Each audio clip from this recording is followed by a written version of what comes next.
All right, we are now live. Welcome everybody to the House of Horrors. I'm Steven, otherwise known as the Horror Freak 85. Tonight, our guest is Danielle Donahue. Welcome, how are you? I am all right. How are both of you guys? Great, thank you for joining us. So we'll give it a minute and then we'll go ahead and ask you some questions. We'll see if anyone comes in here. We'll see how my answers are. Yeah, so I did pretty good on the replays though too, so. All right. Jeff Kirkendale, he was promoting the heck out of it today. He put it on his Twitter and Facebook. And yeah, I saw that. So I'm like, I'm going to be working with him again next month. So it's good. We're going to be doing another movie. It's going to be really cool. Nice. Anything you can talk about or under wraps? I don't know. I sent a message to Mark Polonia. I was like, can I mention it, or is it going to have to still be on the down low? And I didn't hear anything back, so I'm not going to really mention Better it. not say it. It's going to be. Don't get in trouble now. I'm just going to be playing a different type of character, which I love.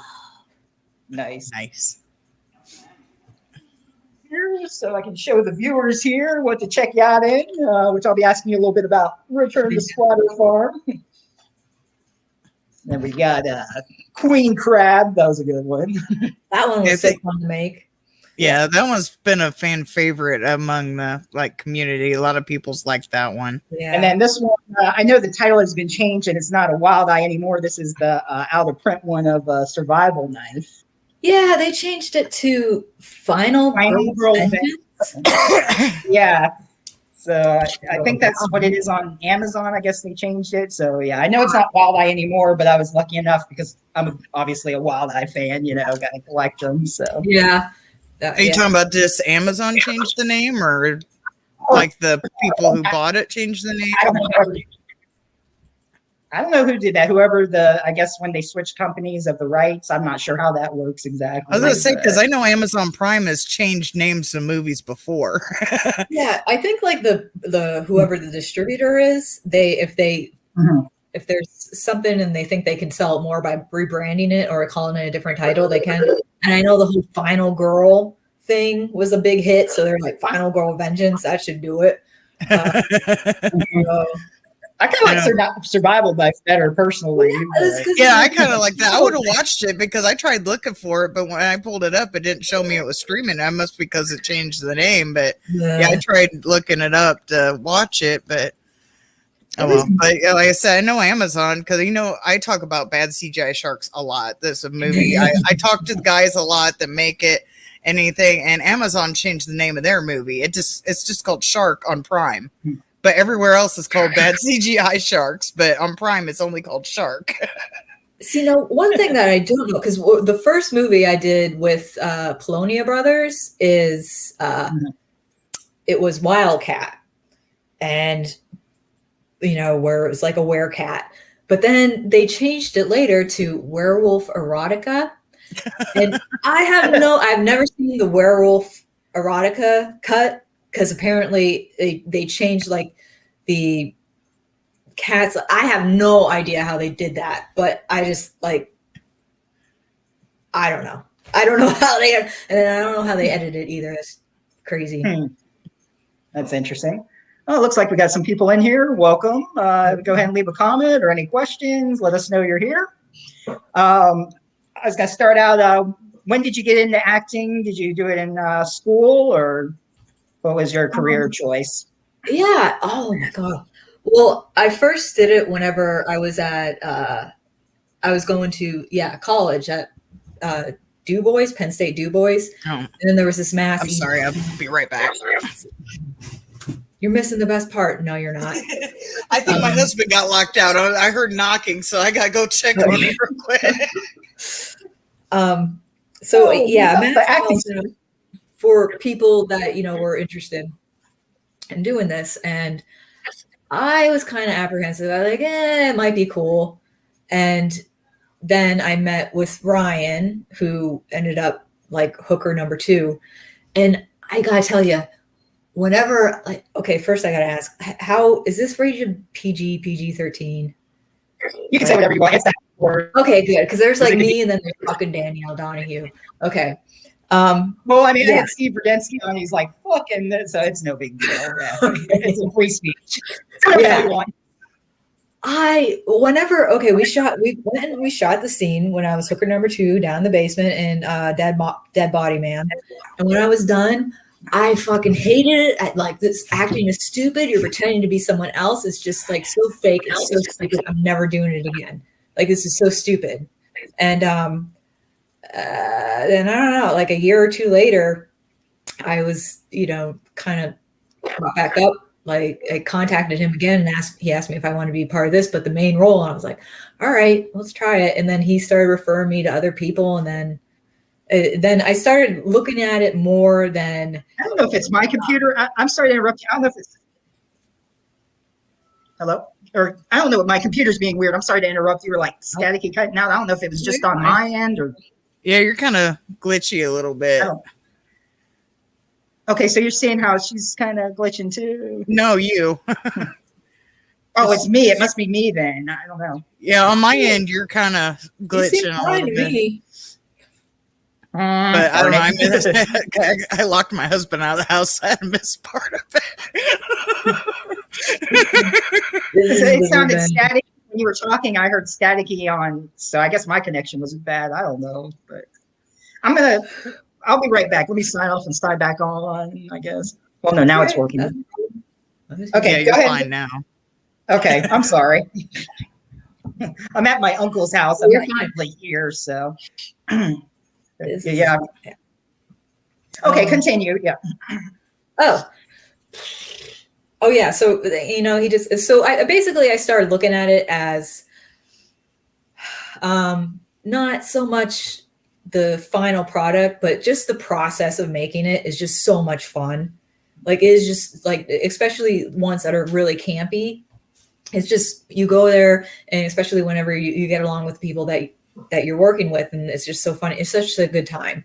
There's so many of my movies that I have not seen just because I don't know. I'm like, I don't know. I just look at something and I'm just like, oh, why'd I do that? Why'd I do that? I can do that better.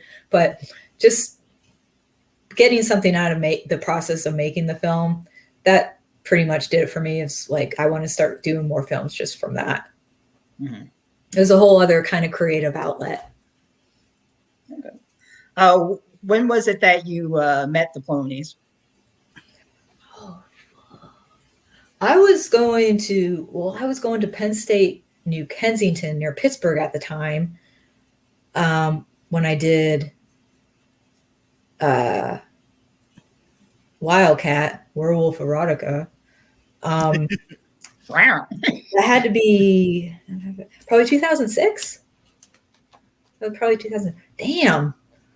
Put these dates out there. That's a long time. Whoa. Yeah, I've been doing this for a while. Yeah. Yeah. So this, you work with them a lot, you and Jeff, a lot of movies stick together working with the same cast. So. Yeah, I love working with him. I love working with Jeff. He's a good guy. It must be fun being able to, your cast when they're like in multiple movies with you. You can be like rely on them and know how they're gonna act, and you have like chemistry and stuff with them. And yeah, and even behind the camera, everything like just picks up where it's supposed to. Yeah. As in, okay, my cue is in whenever I'm doing this and I'm screwing up. You know what I'm gonna do after I screw up, so that because usually when I screw up, don't stop it, just keep going and I'll catch myself. So it's, you start to learn everybody's habits in order to, kind of go through it. So, but yeah, the whole Polonia crew, that's always the funnest. Mm-hmm, yeah. So do you have like any certain process for your characters? Well, oh man, it depends on the character. I tell you what, the most, there's a series on Amazon, Beginnings, where it's beginnings, but then it starts at season 2, what I'm on. And it's based on a book, a book series of Beginnings about like the end of the world. Like, hey, there's this virus that breaks out. and starts killing people. Oh yeah, I think it's. I saw that. I'm gonna have to check that out. Yeah. Yeah, and it takes place in a small town, and then I play Ellen, the one who's trying to keep her family together, and it just focuses on this. And it was so emotionally exhausting. I put myself too much into these roles sometimes. Is like whenever I start like bawling, crying, and stuff like that, I don't know how to turn it off.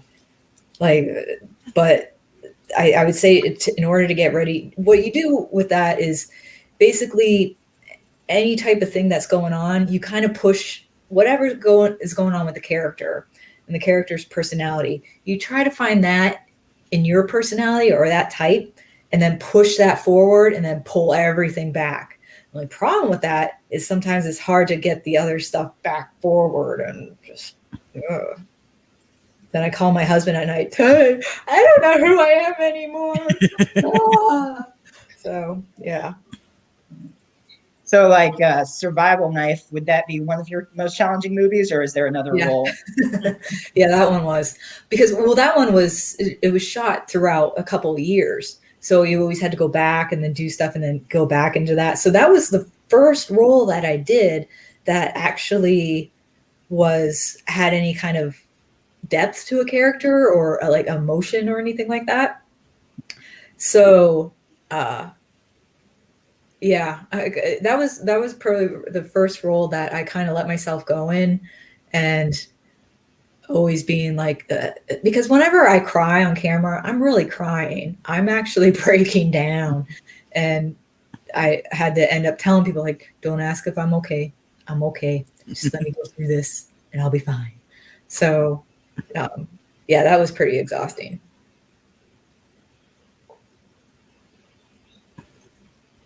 I recently, either last week or the week before, I watched Jurassic Prey. How is it when you interact with like either CGI effects or practical effects? Which do you prefer, and how is that for you? Acting with like, I have no idea. Like I don't interacting with CGI effects. I don't know. Like, it's just, hey, this is happening. Have a reaction to this as if it was happening. And it's really weird at the time, but it's also fun at the time because it's almost like you're playing like literally make believe. Right. You're a kid again, and you're like, oh no, he's coming down for us. Ah, with my laser. Like, it's like you're a kid again, but so it's fun. But then whenever you see the final product and everything coming together, you're like, oh, this is way different than what I had in my head. Yeah, speaking of Jurassic Prey, yeah, because I ended up like all the movies you were in there was on Tubi. I crammed this week, so that's the only ones I got to see. But Jurassic Prey, was that your first starring role? No, my first starring role was I think it was Aspiring Psychopath. Oh, okay. With SRS Cinema. Yeah, I tried to figure it out on IMDb, but I must have missed that one because I didn't notice that one. But yeah, I thought it was Jurassic Prey. I didn't get a chance to watch what the heck was that? Yeah, so Aspiring Psychopath, that was I shot that while I was going to college too, and so it was kind of like here and there. It was kind of on the go. So good. I think somebody's mic glitched out for a second because I was talking and I heard like this weird sound. I was like, what the heck was that? But I did enjoy it. Like all the ones I did see on right now. So. Yeah, all the ones I did see on Tubi, they were all Polonia ones, but I enjoyed them. I used to not really be a Polonia fan just because the few films I had seen, they're like some of the shark movies, but like all the ones on Tubi, I actually kind of really enjoyed. Yeah, and that's the thing. I still haven't seen the Amityville Island. I have not seen that one. So do you guys like it? Is it good? I haven't seen it. That was an interesting one. It had an interesting premise. So they have like a shark like one way and then it went a whole other direction. So. Okay, because the shark, I don't really remember much whenever we were shooting it. But then I was like, I could see how they could put that in there somewhere. Yeah, it was like in one scene. Okay. So I don't know why it's in the cover. Like the whole other story is interesting. Yeah. But I was like, why did they put the shark on the cover? I don't know. That's the whole thing. With the cover art. Like I know with I don't know, some other movie, they have a person on the front cover, and it's nobody that's in the movie. It's just some random actors. Yeah. So I'm like, who's that person? Or they'll have an anime character. Like, anime in this? Like, I mean, it's cool if we do, but I don't know. I talked about that earlier today with some people at Tampa Bay. How like they'll have people on the cover, not even in the movie. So it's like, what's up with that? But well, I think a lot of it is, just like with regular news. Like you get the headline first and then build a story around it. So you get the cover art 1st and then build a movie around it. Yeah. So which type of genre do you prefer? Sci-fi, slasher, action, horror? Do you have a preference or? Usually horror. I would love to do something like horror comedy. And, those are my favorite. So I'm waiting for that. So I've been kind of working on a script. And when I say working on a script, I mean, didn't even start and it's just an idea. Have you guys ever heard of like the Legend of the Dog Man? Kind of. I'm in Wisconsin, and if you ever heard of the Beasts of Bray Road, there's like hints that it might be a dog man. So I know a little bit about it. Yeah, like there really hasn't been. There's been like Bigfoot versus zombies, which was another fun one to shoot. But I'm kind of working on one with like the dog man instead, and so And when I'm writing it, I want to put some kind of humor into it, because that's the thing with the Colonia Brothers movies, is that we're having so much fun, and there's so many jokes, like inside jokes that are going on off screen. Like I wish we could just have an off screen kind of section on the DVD. That would be great. Yes, cool. Some behind the scene bloopers and everything. Yeah. Yeah. Yeah, I like some of the small jokes every now and then. Like in Jurassic Prey, I even mentioned Jeff, how he's saying how since he was an actor in it, telling you, "Oh, I've been in a lot of movies people haven't seen." So well, that was the line in the movie. I thought he was just talking.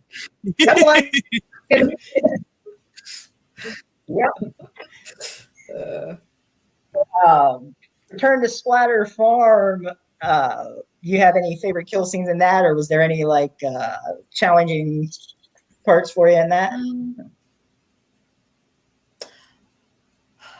I would say, well, the most challenging parts. Well, the one where I am kind of locked in the back room and I'm clawing at the door, and we didn't really know how that was gonna, like, they put the fingernails on me and stuff like that, and we didn't really know, and I was screaming and I wanted to scream and stuff like that, and then it was like the CGI of like, no, Danielle, gotta imagine there's a bunch of hands coming at you, so act like there's hands coming at you. And that's always the hardest thing for me, is to pretend that something's happening that isn't happening. But I say the other hardest part was anytime we went upstairs, there was a room that had hornets in it. So we would go upstairs and be like, okay, you can't go this far. Don't go all the way in because there's hornets in there. So anytime we're running up the stairs, it's like, all right, okay, go back down. So there's all these little things behind the scenes that are kind of horrific to a certain extent that don't make it on camera. So since you all, like a whole group of you, work together in all the same movies, is there anyone that's a prankster on the set? Oh, prankster. When the time is. I mean, obviously you got to get down to business, but. Yeah, well, not that I can think of. A lot of it is just like something will happen during production, and something stupid, and this is someone will make a mistake or say something dumb, And then that will continue out through the entire production, like action. Like it really just depends. Yeah. All right, Boom. You want to go ahead and ask her what you got? I think you kind of touched on that, but it was when I had to walk away. But how was it working with Mark Polonia? Oh, I love working with Mark. He's what I like about working with him is that whenever he actually has a schedule, a shoot schedule. This is the scene we're shooting this, and then in this day, in this order, and I love that because I'm just so about organizing and having the logistics and everything in order. But he's always just so like even killed, pleasant, doesn't really lose his cool. So I mean, it's always fun going up there to Wellsboro and making movies. Nice. I saw on the IMDb. Sorry, I have my notes kind of this way. That's why I'm looking here. I have a bad memory. I can't remember everything. It says on IMDb that you're developing your music identity. Are you a part of a band? Nope, I'm not part of the band. I do some solo stuff, a lot of kind of like goth industrial. It's just basically me, my computer, a synthesizer. Oh, nice. Guitar, microphone, and I just put stuff together. Although there's nothing really that I do stuff and then I'm like, this kind of sucks. I'm not even gonna like put this out there. So maybe someday. Yeah, never know. Yeah, I saw that and I was like, I wonder what that means. I was like, I'll have to ask that one. Well, but that sounds interesting, though. Well, that's one thing. My thing was always music. That was, since I was 13, I'm going to do something with music. And then the acting thing happened. And then I'm just like, well, this is a different type of creative outlet. And I always was into like the horror genre or the macabre or anything like that. And especially like with music, I always listen to Nine Inch Nails, Marilyn Manson. Yeah, I know it's Nine Inch Nails on IMDb. That's the only one I recognize because I'm not really. Yeah, the other ones are like underground goth industrial artists. But it's so I just get kind of sidetracked and then don't do it. But I'm trying to get there. Nice. You can always do like your YouTube channel and just like put out like little things since it's your own music. Yeah, that's a good idea. Just kind of put it out there, record it, and then just see how people like it. Not even have to promote it. Just have it there for somebody to listen to, have access to. Right. Yeah. Now, so it'll give you kind of feedback on how people like it too. Yeah. I think I'll do that. First, I got to come up with something and finish it. I suck at finishing stuff. It also said that you played sports in high school. I'm sorry, Steve. No, you're fine. Go ahead. And what was your favorite sport? Softball. Softball away. Pitching softball. The other day, I played softball too when I was younger. Oh, really? Yeah. That was always whenever I was in high school, I thought I was going to go to college, and pitch softball because pitching softball was always just huge to me. And I still do it just for fun now and then. But then whenever I went to Penn State New Kensington and I pitched for Penn State New Kensington softball team, and I love softball. I love playing softball. I was going to say about your music, maybe like any of your films or something, you could do music for it. And ask maybe, would you consider doing that? Oh, I would love to do like this. One of my favorite things is like soundtrack stuff, like things that are because there's a lot of like little different parts of music that I've done that. I mean, you would listen to it and it wouldn't be, good, but it would be good in a movie, like as far as depending on whatever the mood is. Yeah. Mm-hmm. There is one piano song that I have recorded that was going to be in part of Beginnings, but then wasn't because whenever I recorded it, it was just trash, the audio and everything like that. And that was was like 20 years after I recorded it, and I couldn't remember how to play it. So I have to remember how to play that song that I made before I can record it again. Can you tell us a little bit more about Beginnings? You were saying your role as a mother on that or something? Oh yeah, Alan Calloway. It takes place like in this, small town where it's called the Carrington virus, where people start, kind of getting sick. And then Ellen, work as a nurse, and suddenly my husband has it, and then my 2 kids get it, and then everybody in the town starts getting it. So it's almost like everybody's starting to come to our house to get treated and everything like that. And there's this one guy that's kind of working on some kind of serum, like a preventative thing for it or a therapeutic. And also there's part of my friends that are in the army, and they're trying to get back, but they're kind of stationed like, this is, you can't go anywhere. It's just really, I know the it's Outbreaks, like season 2, it's Beginnings Outbreak on Amazon Prime. I think there's 7 or 8 episodes, but yeah, it's based on a series of books. Now the series, I was really hoping that we're going to go for another season, because it just continues. There's so many by Jackie Druga. She wrote the whole Beginning series. She writes a lot. She's a really excellent writer. I'm still hoping at some point we'll do another season. I'll have to check that out. That sounds interesting. It is really good. It does. All right, go ahead, Boom. My notes want to freeze up. Sorry, the ring. Okay. Oh, sorry. The Queen Crab and Jurassic Prey, were they shot in the same location? That kind of looked really similar in the scenery. Let me think. A Queen Crab and Jurassic Prey. It could have been. I mean, it could have been. I can't remember exactly. I know that Jurassic Prey was at this one cabin that I've never shot at before. Queen Crab, because I was only in a little bit of Queen Crab. Right, so yeah. They could have shot the rest at the same place, but it's possible. I was wondering because it looked really similar, but a lot of like lakes and stuff like that look similar. Well, could have just been me too. Well, I mean, yeah, it could have been.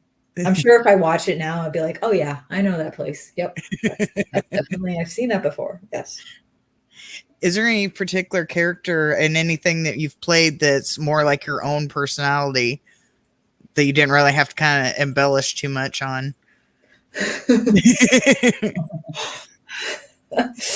Well, there's one where I don't have to embellish, and then there's one where I'm like, I have more fun acting in. We'll take both. It's aspiring psychopath where I'm a serial killer. Like I didn't have to have a script for that. I just kind of let it loose. No, I wouldn't kill anybody or joke about killing anybody. I mean, that's funny you bring that up. I was actually just about to ask you about that one. How was it playing a woman who wants to learn to be a serial killer?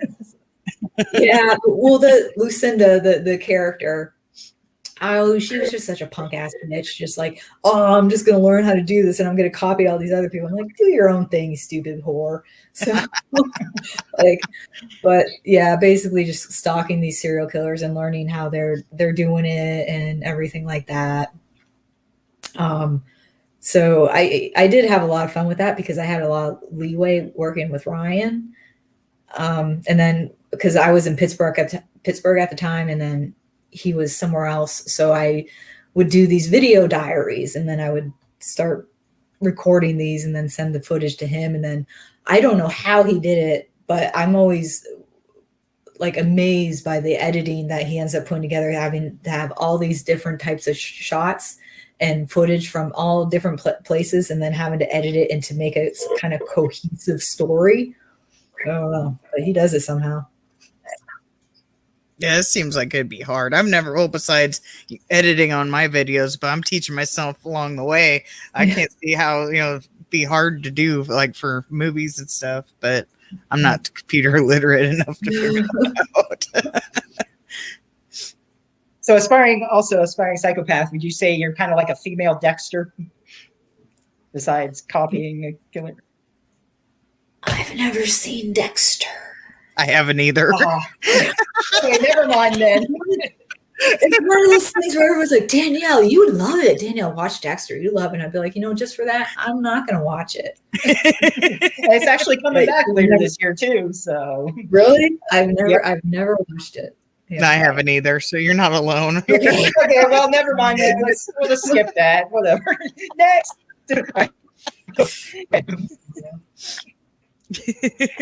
Dexter. Do you have a favorite movie that you've worked on so far? I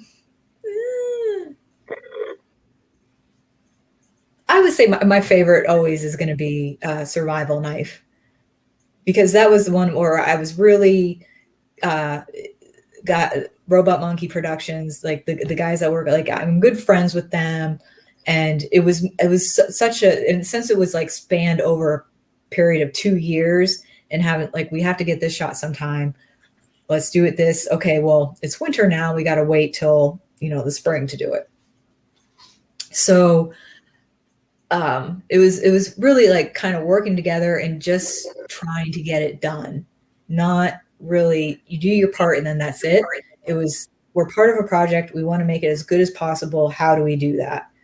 And whenever we were doing it, and it would kind of bouncing ideas off each other. It's kind of just how you go. We had the script and then just went with how intense we could make it. So yeah, that's always going to be, my favorite one that I've worked on. Nice. If you didn't get into the career path that you've chosen, is there anything else that you were setting your sights on or want to do, or just stick with that? Always music. It was going to be music. And if not music, then you did mention music. Yeah. Well, you got to play a scientist and push yourself. Yeah. My computer keeps cutting out. I don't know why. I'm sorry. I will be right on my end. There's some noise and I got to figure it out. If I don't come back, then just know that. All right. I thought our guest shall return. There'll be a monster at the door. Yeah, we're going to witness it live on the House of Horrors. So you can hear her just fine on your end. I don't know what's up with my computer. Every now and then it's getting staticky. And yeah, I can hear her just fine, but you glitch out. You kind of freeze a little bit, and then your voice gets real staticky. And sometimes your mouth moves like nothing's coming out. Yeah, yeah, kind of like the bad. I mean, that's basically how it is. Yeah. Well, like I said, I'm in a different location here. I guess that's how the Wi-Fi is kind of here. So. Sorry about that. No problem. Welcome back. Let's see, there might be a monster out there. No, we got a sick kitty. Oh, yeah, we're trying to. Whenever she howls and is like wanting attention, they're like, "Okay, we're gonna feed you because you want to eat, so we're gonna feed you while you want to eat." That's always when our fur babies are sick. I know. Yeah. Boom. I think I've covered most of my questions. Let's see. You said you're not sure if you can talk about what you're working on now. Yeah, I was going to bring that up. But call him up on the phone and put him on speaker. No, it's like, Mark, can I talk about my project or not? All right. Yeah, I didn't hear back from Mark yet, so I don't know. But I think for some microbiology, how was it playing a scientist on that? researcher. You cut out really On bad. Bigfoot I don't think she heard you. Can you hear me now? Yeah. Okay. Connection. It must be the connection where I am. I'm sorry. I was saying, since you were into microbiology and science and everything, how was it for you playing a scientist researcher in Bigfoot versus zombies? It was, I mean, I couldn't really relate the two because it didn't have anything to do with like real science. But Real science, obviously. I love Weird wearing the white lab coat. White lab coat. Oh, you feel so much more superior to everybody around you. They're like, I have the answers. You do not, because I have a white lab coat. Exactly. And I have glasses. Right. You pulled off the whole Smart scientist one in deal. Well, you were the first one to figure out Bigfoot wasn't the bad guy. So at least I think, if I remember correctly. He was my friend. Yeah. He's good. He's trying to talk to us. Give him some gum. Got done rocking in the van and found out Bigfoot was your friend. Yeah. See, I can tell. I thought like the Empire of the can you tell us Apes. that you- Oh, sorry. Go ahead. I was just going to You're ramble. fine. That's fine. Go ahead. That's what we do here.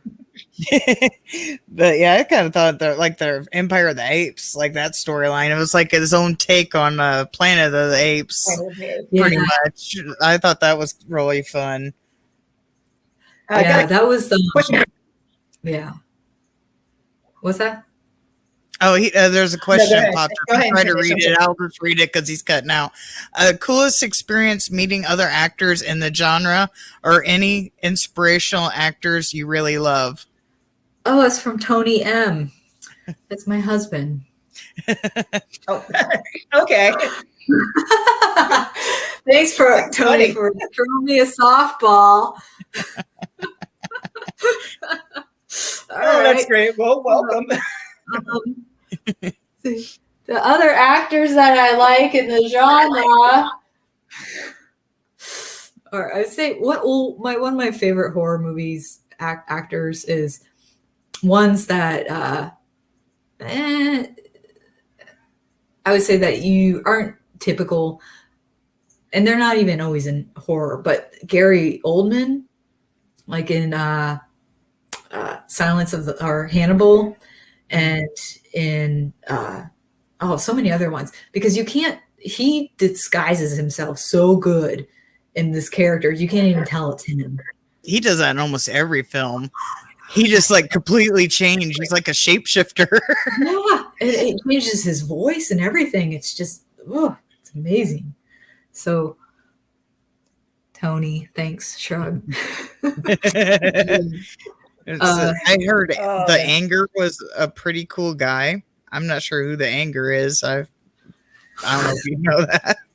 All right. Yeah, I think, all right. I know these people coming on here are people I know. Now, the Anger, they were a character in Dead Body Man.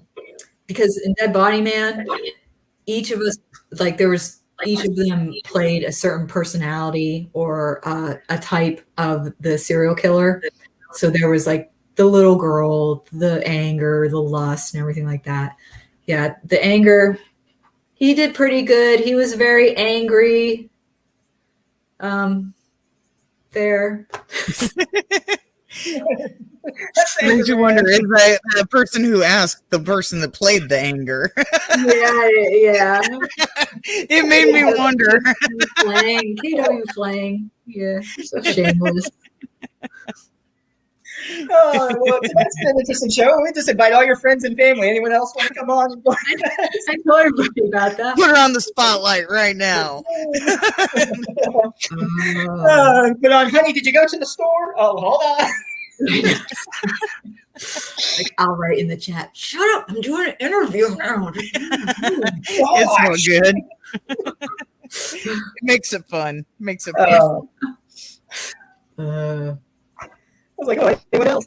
No, just Tony and okay. So, who's KWF? What's his name? What's that? You cut out really bad again, Steven. I'm sorry. I was wondering. All right, hello. Hello. I hear you a little bit better. I couldn't even understand that one to interpret. I wish I don't know what's going on tonight. I'm so sorry. I was saying you didn't like your husband out of the house. Yeah. I'm doing an interview. Go away. You know that is. Go to the conference. Go to a basement tour. Can we just go back from the grocery store? And I hurried up, put all the groceries away, and he was still messing around. And I must just out of habit because I have to have all the doors locked because I have a thing. I'm paranoid, so I must have just closed it and locked it with him still being outside. I just hear there's a window in our dining room by the back door. I just hear pound, pound, pound. It's like, oops. Hey, the lock's good. If anybody's breaking in, you're gonna know. Right.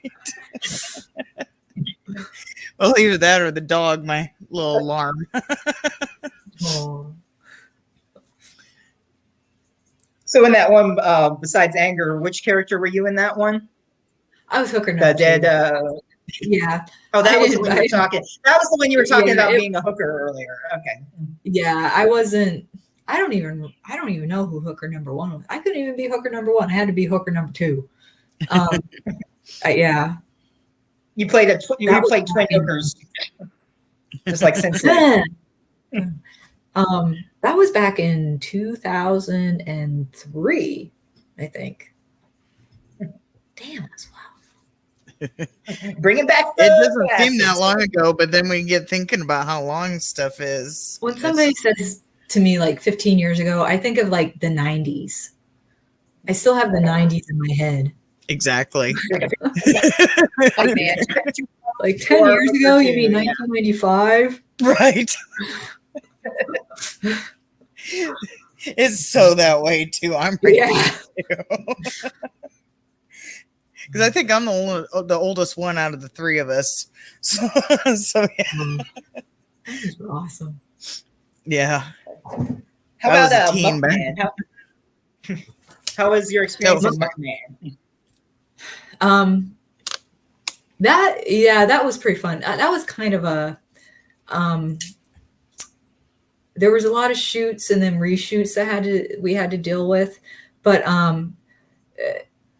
the one cabin that we shot at, it was it was very kind of, I don't want to say dilapidated, but it was very, so we were all in there, and I remember at one point we're all downstairs and there was a bat upstairs, and one of the actresses was like, that's it, I'm not doing this anymore, because there was a bat upstairs, and it wasn't a shy bat. You could see it just was claiming the whole entire upstairs. And so it was kind of just, waiting out. But the whole Muckman, it was pretty, I would love to see a sequel, mainly because my character lives. I would like to see what happens to my character. But that was good, because that was Polonia Brothers and Brett. So yeah, Brett Piper directed it. So that was pretty fun. I think that was my 3rd movie with the Polonia Brothers cast. How was it working on the Robo War? Did you enjoy? Robo War. That one was fun. It seemed fun. Yeah, exactly. Oh man, it was all. I was so stoked to be able to do steampunk stuff. Yeah. Yeah, the goggles on. Like whenever, because I picked out my own outfit. I'm like, yeah, I'm gonna go to the steampunk club, and so it was pretty. But and that's the thing. This is another movie I haven't watched. I made it, but I haven't watched it. But it's I absolutely have to watch it now, because there were so many times where I'm like, yeah, get him, wherever we're trying to talk. It's like Rock'em Sock'em Robots. Yeah. You're talking about, hey, they're getting them. Oh yeah, do it. Like I gotta watch that one. haven't watched that one, but Yeah, I just watched it last night. really, is it on Tubi? Yeah. Is it? Okay, I'm gonna have to watch that. Yeah, the Queen Crab of Empire of the Apes and Revolt of the Empire of the Apes, Amityville Island, Bigfoot versus Zombies, Jurassic Prey, and Robo War and Return to Splatter Farm are all on Tubi. Okay. Oh, Return. I never see that one either. Nice. I usually have to get wasted before I see my movies. I'm like, yeah, this is the best movie ever. Is that me? Damn right it's me. You remember that. Yeah. Best actress you've ever seen, goddammit. Let's see, we got Tuber chat just came in. He said, "Word up." How you doing tonight, Tuber? Deuces.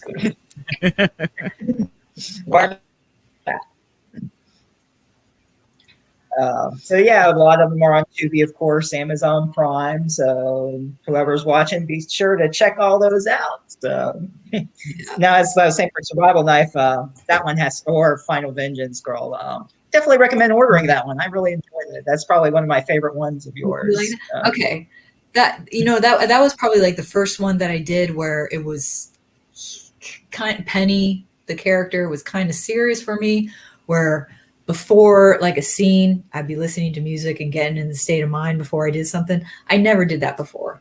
Mm-hmm. But now I do it all the time because what I do for like a living for work is I'm a standardized patient for West Virginia University, where you're kind of a practice patient for the medical students.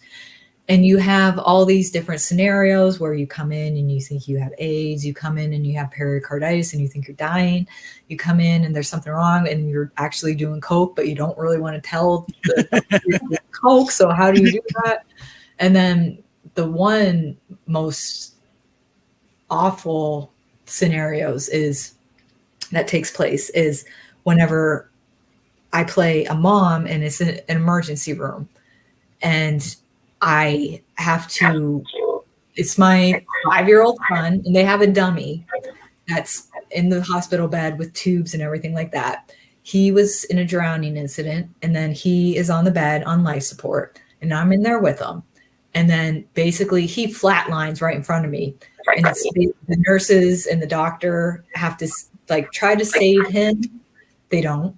Spoiler alert. And then it's basically how they have to deal with a grieving mother being in that situation at that time. And it's so weird because whenever I'm in that and then you can hear the flat and then they call in and because the thing about this is anytime they do anything like this is you have to give them verbal feedback afterwards. So you can do the whole thing and be like, well, I think you guys worked really well as a team. I liked how, you gave each other the chance to talk and not talk over each other. Like you have to actually give them verbal feedback. But it's that scenario, oh God, that just wears me the fuck out. But I imagine. But whenever I talk to the students about it and stuff like that, I didn't realize like how good it is for them to actually have to go through that without having to go through it. Right. There's so many little things in there that can be interpreted like, oh, I have a nervous laughter. That might not be good. Like if you're a nervous laughter, that might not be good in a situation or something like that. So from what I've learned with acting, I've kind of taken on to my, professional work and kind of extended that. And it's been, sometimes it's exhausting. Sometimes it's fun. Sometimes it's, I get to play schizophrenic. They got to remind me to take my meds. And I'm like, I'll try to take my meds if they stop trying to cut my brake lines. No. It's like, no, it's not even the moon landing that's fake. It's the whole moon that's fake. Yeah, you could just go completely outrageous if you want. Yeah. They got to kind of try to keep you on track. Like, well, this is the medication you have to take.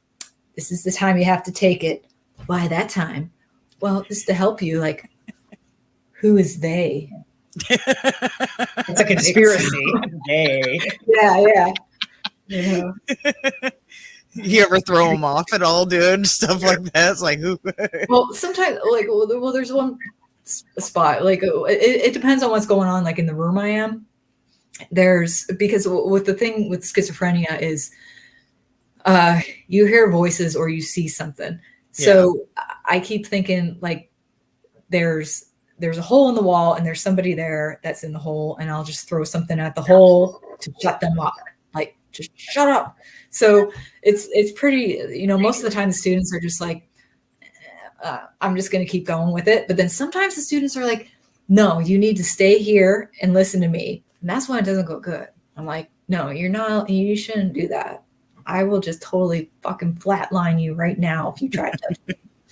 So it's, I love it. Yeah, I didn't even know that was a part of it. That's good that they have stuff like that. Yeah. That's good training. It is. Like, I started at UPMC in Pittsburgh, and then whenever I moved down to West Virginia, I continued at WVU. So it's really, really, really cool. You learn so much when you do it too, as giving physicals and stuff like that. Sometimes you have to teach the students how to give a proper physical. So it's pretty interesting. Yeah, it sounds like a lot of fun. We had a question.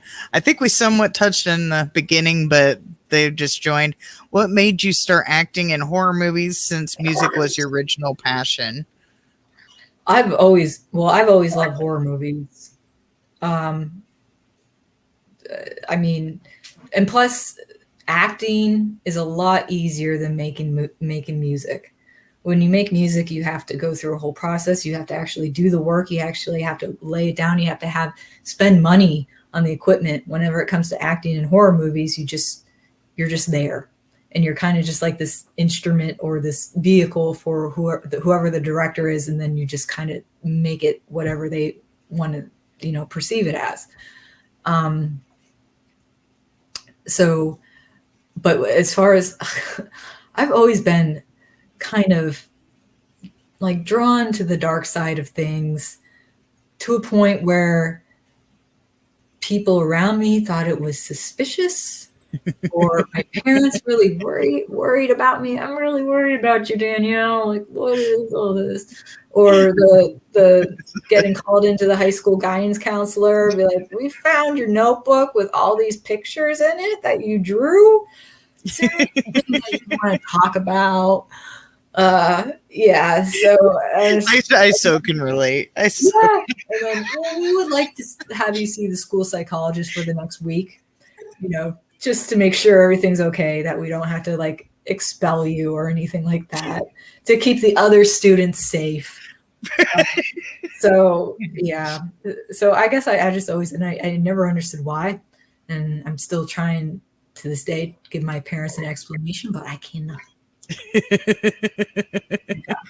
It reminds me of a story in my high school. I don't remember what grade I was in, but I know my cousin was like a year behind me, but was like in the same high school, and I was like protesting for some reason because they wouldn't let us wear Halloween costumes.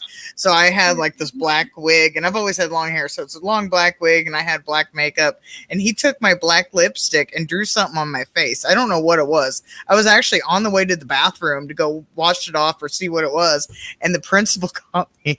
Apparently it was like a Satanistic symbol. So I got taken in the principal's office, and he's like, why'd you put that on your face? I was like, well, somebody drew it on me. I don't even know what it is. And I had to wipe it off. I never got to see what it looked like. He denies it now. He's like, that never happened. I was like, yes, it did. But I never gave him up. Yeah. I never gave him up. You're a canvas for the unsullied. You are unclean. Yeah, I'm just walking through the high school with like this black Satanistic thing on my cheek. I guess that's according to what the principal said. I honestly don't know what ever looked like. It wasn't my fault. I was merely the sacrifice. Pretty much, yeah. My cousin sacrificed me in high school. Yeah. we got another lovely message from Tony. Since he was out, quote, since I was outed, everyone who saw Aspiring Psychopath asked me now. I slept beside her. I was honest and said, quote, I don't. Ask me how All right, yeah. It was hilarious because sometimes whenever he's sleeping, and he'll have like a little grin on his face or something like that, and then I'll just take a picture through Snapchat and send it to him and be like, "It'd be so easy right now." Just send him something like that, and yeah, because he falls asleep so easily. It sounds like something Just I while would he's do. To be sleeping, just on the night while he's sleeping.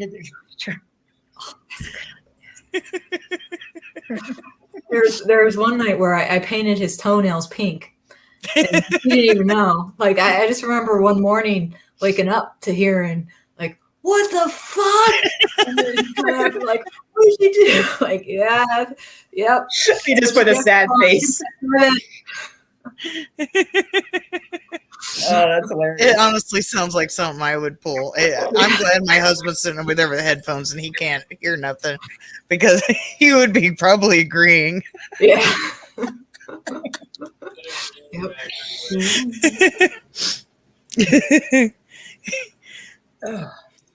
I stole his phone one time before we got married, and I changed some of his word dictionary. So if he typed a word, it would like change it to something else.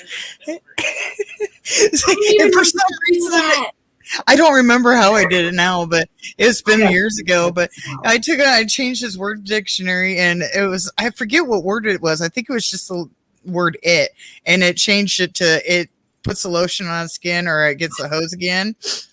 And he typed in this phrase, he typed in "it," and it changed it to that. And what was funny is it fit in the thing, because it was talking about his car needing a hose or something like that. And it like fit in there, and he's like, "Why is it saying this?" All right. Okay, I gotta figure that out. I'm doing a deep dive tonight. I'm gonna destroy this like man's life. 7 years ago, so I don't really remember how I did it, but I did it that once, and I changed so many words in his dictionary. He had to like clear his memory because I couldn't remember everything I changed. Like, God damn it! I had to buy a whole new phone because of you.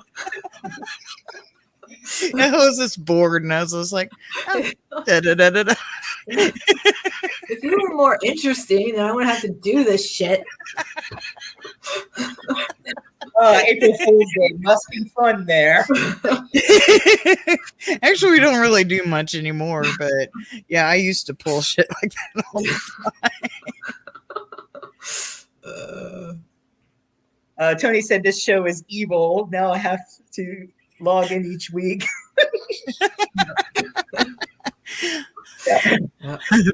I'm giving ideas. This will be the conspiracy. You log in and I will give you ideas. We'll share ideas. Yeah. Like, oh, you didn't see we'll talk back after the cameras were turned off. So right. Another thing I was going to ask you, is there anyone that you haven't worked with yet that you would like to? Whether it be someone in the wildlife community or outside, doesn't matter. There's somebody that I would love to work with. This is never going to happen. But if it could, Christopher Walken. I would love to do something with Christopher Walken. That would be fun. I don't care. It could be a toothpaste commercial. I don't care what it is. I want to work with Christopher Walken. It's just fun being Christopher Walken. That's all he has to do. He just has to play himself anymore. Right, yeah. Mm-hmm. And he's musical as well. He's a really good singer. Yeah, and dancer too. And dancer. That's right. Yeah, I remember. I think when he was on Saturday Night Live. Like got to have more commercial or something where he was like dancing all over the walls and stuff. I think it was Snickers. It might have been something else. It was somebody. It was a music video by. Crap! It was some kind of music video by. I don't want to say it's not Moby, but it was somebody that did kind of instrumental work. Right. I don't know why I was thinking that was a commercial, but yeah, now you say it was a music video. It looked like a commercial. Didn't look like a music video at all. Yeah, that was great.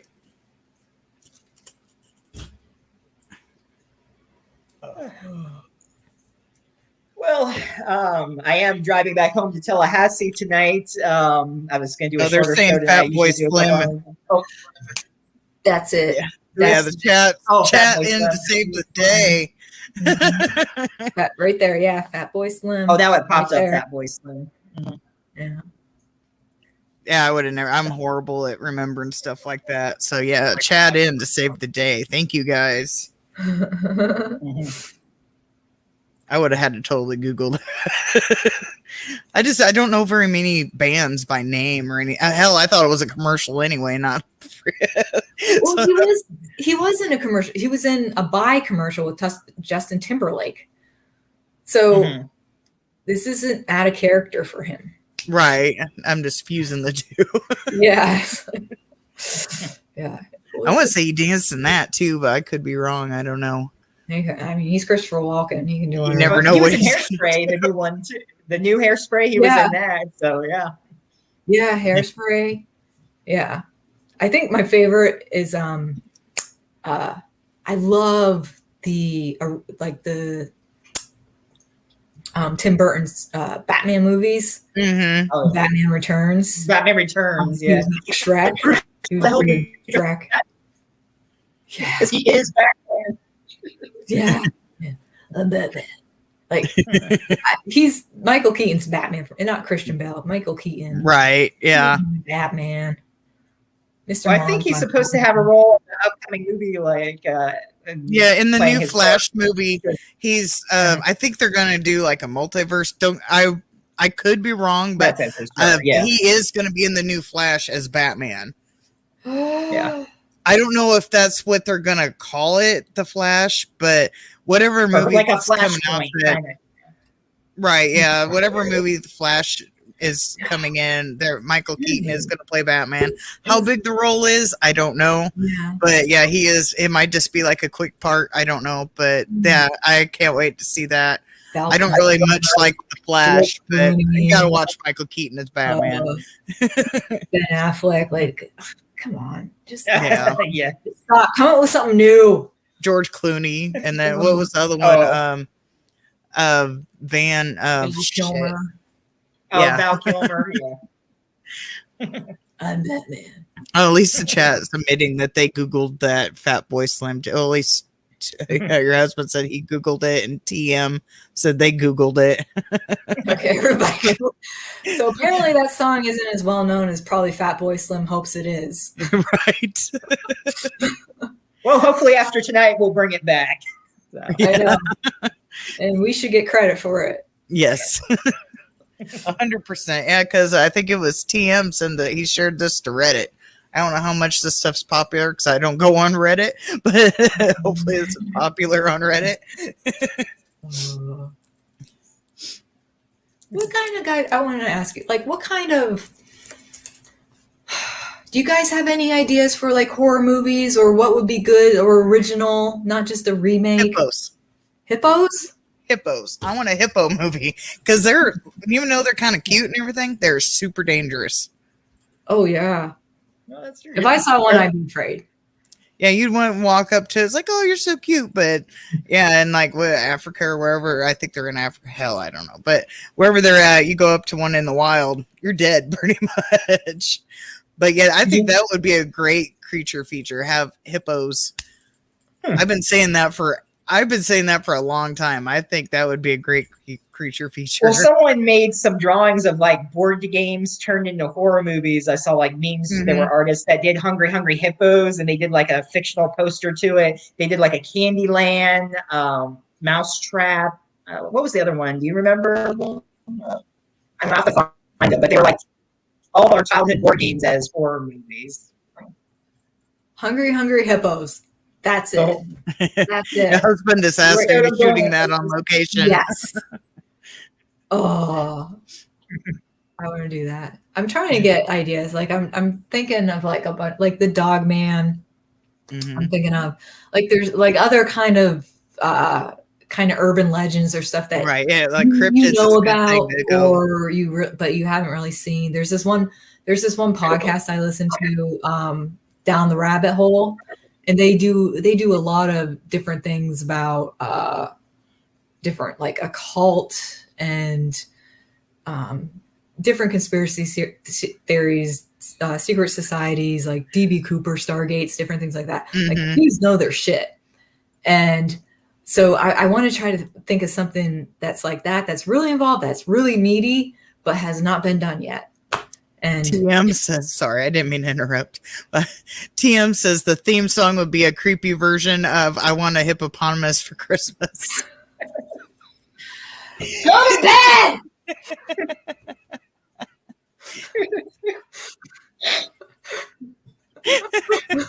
That would be funny though. That would turn it into a comedy. It would be like one of those like Krampus. One of the Krampus movies with the guys. Yeah, that's the thing about that is like all the actors in that are like comedy actors. And that's one thing that I've noticed is like comedy actors, it's really easy for them to be able to do drama, but not all drama actors can do comedy. It's very, very difficult. He said that isn't him, so he doesn't have a separate account. There's one person in here just called TM, and they said that. But your husband said that it's not him. Or is it? It's his other schizo half. I know. What is going on? I only have to deal with one. Now I have to deal with two. I don't think it is, though. I think there was a team. Oh, it's your sister-in-law. This is her sister, Tanya, but please keep yelling at Tony. Wait. Oh, Okay. Here we go. Like I said, just inviting the whole family. I'm so glad I have so many fans signing on, that want to know about it. But yeah, I've been saying about the hippos being in a horror movie for probably a good couple years, because I watch a lot of the creature features, animal movies, and it's like there is not, as far as I know, there is not one single horror movie that has hippos. I don't think so either. I can't think.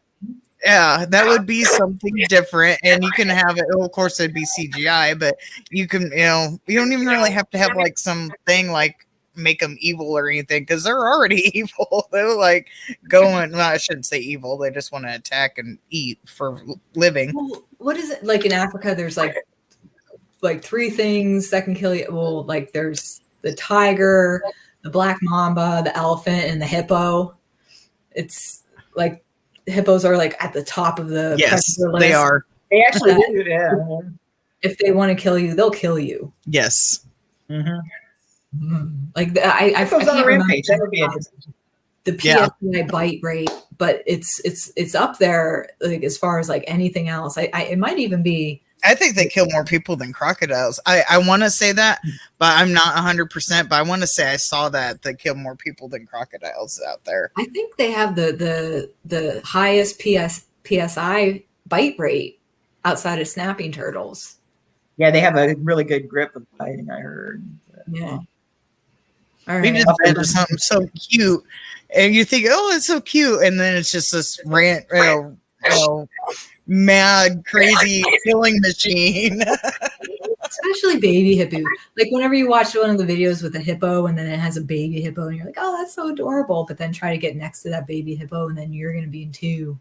Yeah, have somebody like go and like kidnap the hippo and have the mama just rampage through the camp, just blood everywhere, killing everything. Or the hippo herd, because I think they all like sit in the same pond or something. I don't know. I'm not a hippo expert. That would be such a good horror movie because they would just start popping up on the water, like pop, pop, pop, like right, just like the alligator and croc movies. It's like everything's still, and then all of a sudden, there they are. You can't get out of this. The three of you have a script idea in the making. We have a pond that you could fit a hippo in. Wisconsin. He said Wisconsin isn't that far. I live next to the river. And then TM said that Google says there's a horror thriller called The Hippopotamus and Hippo Hell. I've never heard of Hippo Hell. So. I've never heard of either one of those. Those don't count. Ours is going to be better. Yes, way better. They're going to be the ones that people watch thinking that they're watching our movie. Right. And then you're going to be horribly disappointed.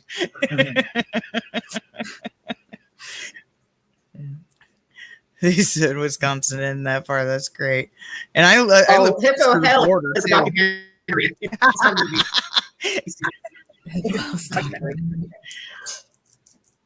It's kind It of makes sad. me wonder about that hippopotamus one. Is that a horror movie or another documentary? I don't know, but I have a feeling that if it's a documentary, it might be sad. Probably. We want the hippos Hippo to live. hell. I'm trying to think. In that TV series, there was a series called Zoo where animals were attacking everybody. I can't remember. I know they had a rhino, but I don't know if they had a hippo in it. I'll have to double check on that. And then, I don't like later in remember. the It's series, been they a had while a since mutate. Then they like I the never animals watched even that. mutated later on. Yeah, I never watched it. I remember hearing about it, but I never watched it. I think they canceled it, and it was getting good too. I hate that they like cancel something just as it's getting good and it's going to continue. But yeah, like at one point, the animals as time went by, they even mutated. They all had this like thing in their eye. I forget what it was called, but the guy's father discovered it, and then they all like were telepathic and turned on humans and like all over the world. The new movie, Aquarium of the Dead. Sorry, I had a brain fart.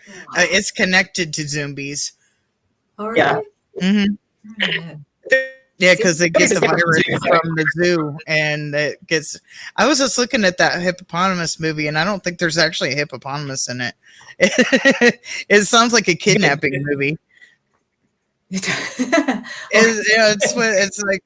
Or a really bad kids movie. It says Ruby wakes up from a bad dream to find herself in a real life nightmare, trapped in a basement. She can't remember who she is or how she got there, while her kidnapper tells her she will remain captive until she falls in love with him. So I don't think there's a hippopotamus. Maybe his killer name is him. Maybe his nickname is hippopotamus. That's it. It is. Maybe, but by these pictures, I don't think there's an actual hippopotamus. Oh, there's one picture with the hippopotamus, but it looks super fake, like it's glass or something. There was this show back in the 90s on Nickelodeon called Salute Your Shorts. Oh, yeah, I remember that. And then there was one episode, like it was a Halloween episode with Zeke the plumber. And then the one kid had Harry the hippo. And then Zeke the plumber was trying to use it against him. Like, I'm going to tell everybody that you still have a stuffed animal, Harry the hippo. Mm-hmm. All right. Harry, like if there's a hippo, he's got to be named Harry the hippo. Yeah. Harry the hippo. Or have animatronic hippo. Yeah. Since animatronics are hot right now after Willy Wonderland and Banana Splits. Oh, yeah. An Ace Attorney. Robotic rhino. Spy on them. Let's get a robotic hippo. Go inside. Well, we out front we have a pond, and one of the things is Canadian geese. They always get there, and then they build a nest, and then they just all the geese they just come and they shit everywhere, and then there's their feathers everywhere, and they build a nest, and then you cannot go around them because they'll just attack you.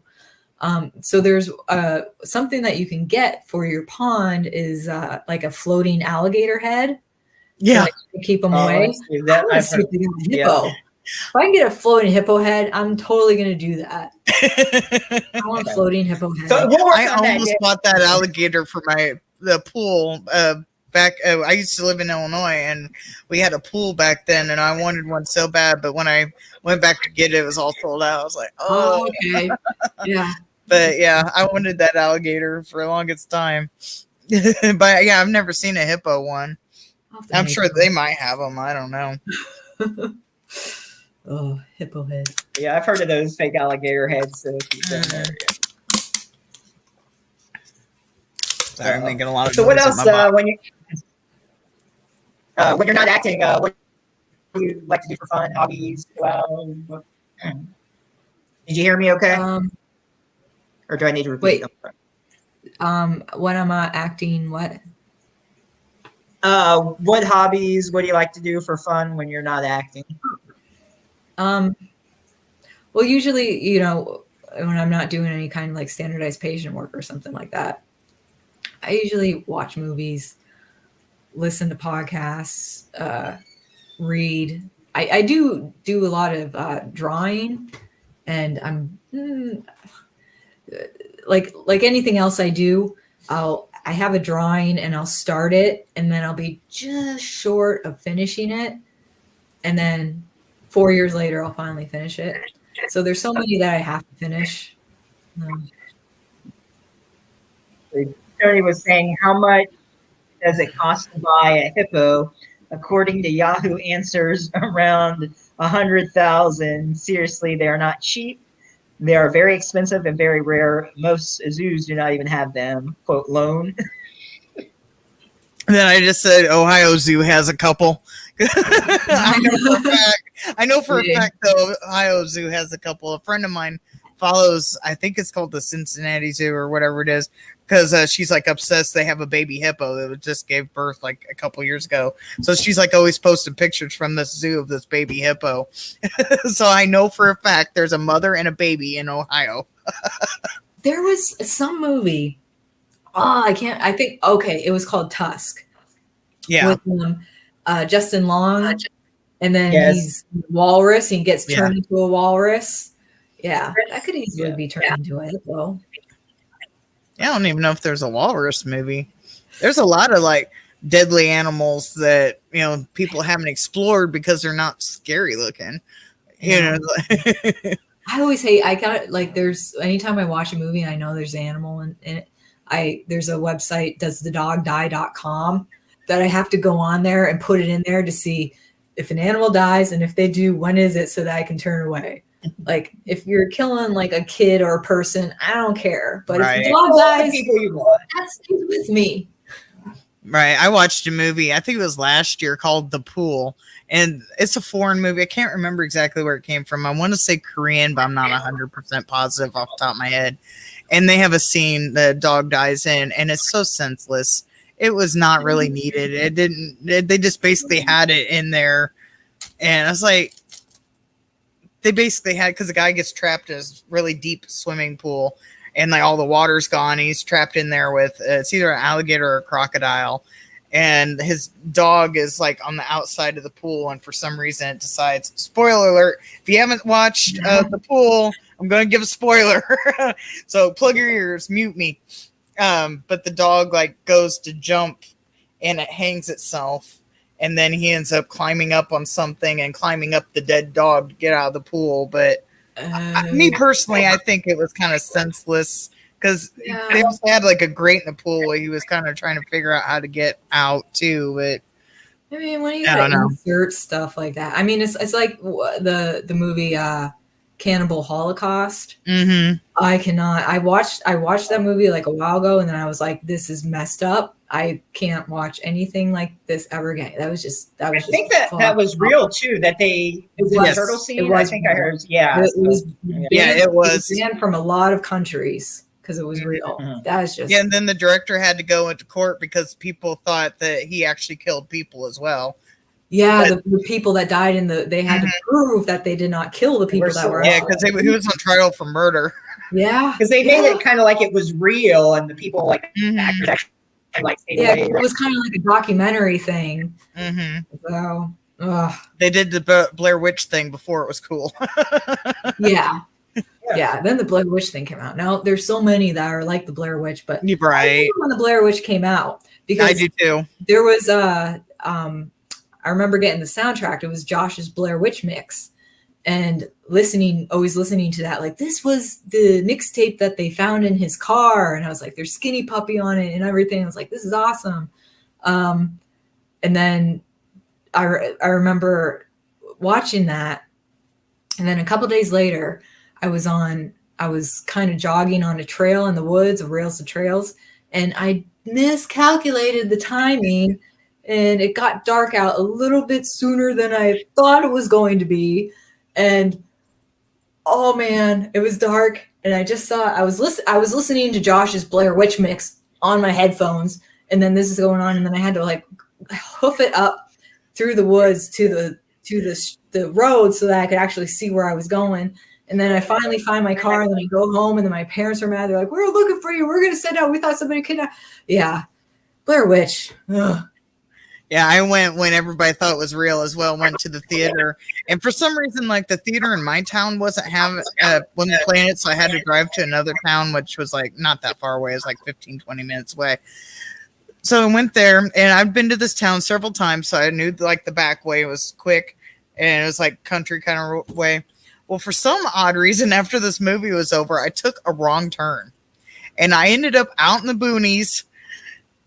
Where the road turned into a dirt road into a forest. Oh. And my ex is just like, somebody's going to come running out of here with a chainsaw or something like that. So I had to find my way home. It's like super late at dark. I don't know where I'm at. I never did figure out where the hell I went because I tried finding it during the day.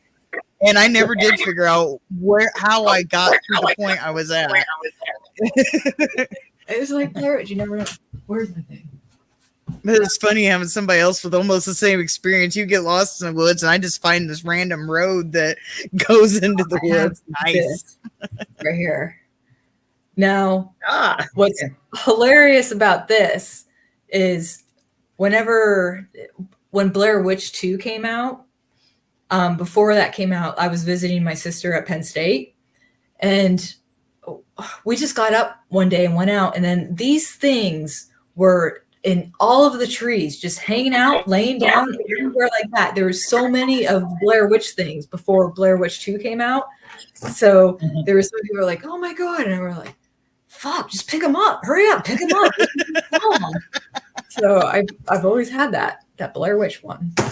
And for some reason, my mom went to visit one of my aunts that lives in Maryland. I don't remember why. But anyway, my aunt took her out and to see the cemetery. Apparently it's somewhere nearby where they live. I don't know if it's in Maryland or if it's outside Maryland and they just live like close to the border or whatever. But she went and took my aunt and another aunt and my mom out to see I think it's the cemetery area that they were in, like when they were shooting the documentary.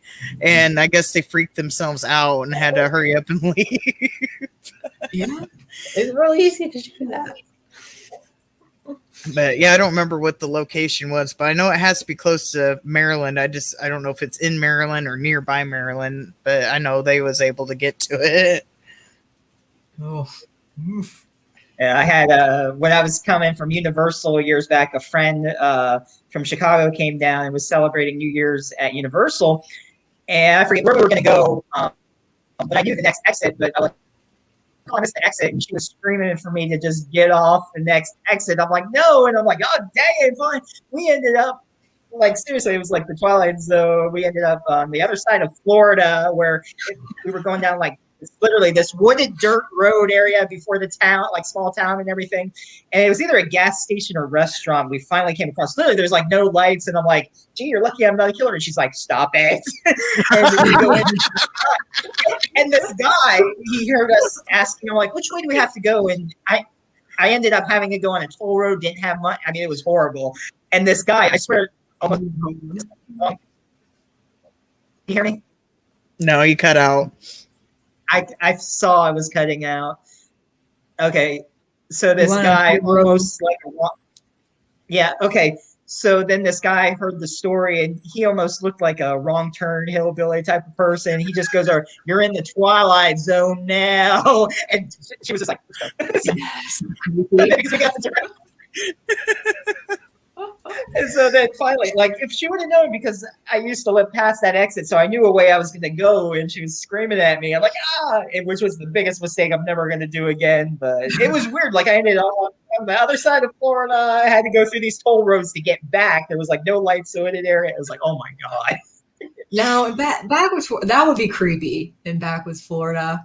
But that guy just randomly saying that, like, after he heard us, he was like, that actually reminded me. My son had to write for his English class last year. We had to write a horror movie, like a script, and we couldn't think of anything. And finally, he's like, "Let's do Florida Man." So we had like a script of a horror movie of Florida Man. What is that? Like, there's always like Florida. Like, I always see like memes and stuff like Florida Man does this, or don't fuck with Florida cats, or something like that. I haven't seen Florida Cats, but yeah, Florida Man's just basically like a meme. It's like a lot of people do really stupid shit in Florida, and it's like Sister lives in Florida. There's a lot of stupid Florida stuff I've seen that like only in Florida. yeah, Only in Florida. yeah. So we had like a whole script of Florida Man. I don't remember how we never did figure out how well it did. He never told me what the grade was, but yeah, we wrote a script for Florida Man for a horror movie. Fucking Florida. Yeah. If you ever go to like some party or anything like a gathering, one way to have a really good time or to spice things up is to go to a random person and say, I'm glad you came. I don't care what anybody else says. And then just walk away and then just see what happens. Everybody then. Yeah, because somebody probably have like an underlying beef that you don't know about. And you can Yeah, just start. exactly. Like, all right, the seed has been planted. You listen to Dane Cook at all? What's that? Dane Cook, the comedian. Dane Cook, the comedian. Have Dane you ever Cook. heard any of his? Yeah. I've heard There was some of this one. stuff. Yeah. There was this one. Obviously, I wouldn't do it. I've also heard a lot of people that do impressions of him that are really good. Because there was one that was really funny. Obviously, I would never consider doing this, but he was talking about different pranks to do. He's like, yeah, someone who's like sitting at the airport, not paying attention. Like, say they're reading a newspaper and go up to him, be like, don't get on the plane. And they'd be like, oh my God, thank you, angel with no wings. I don't think I'll get on the fucking plane. Thank you. There's a lot of stuff you can do. Yeah.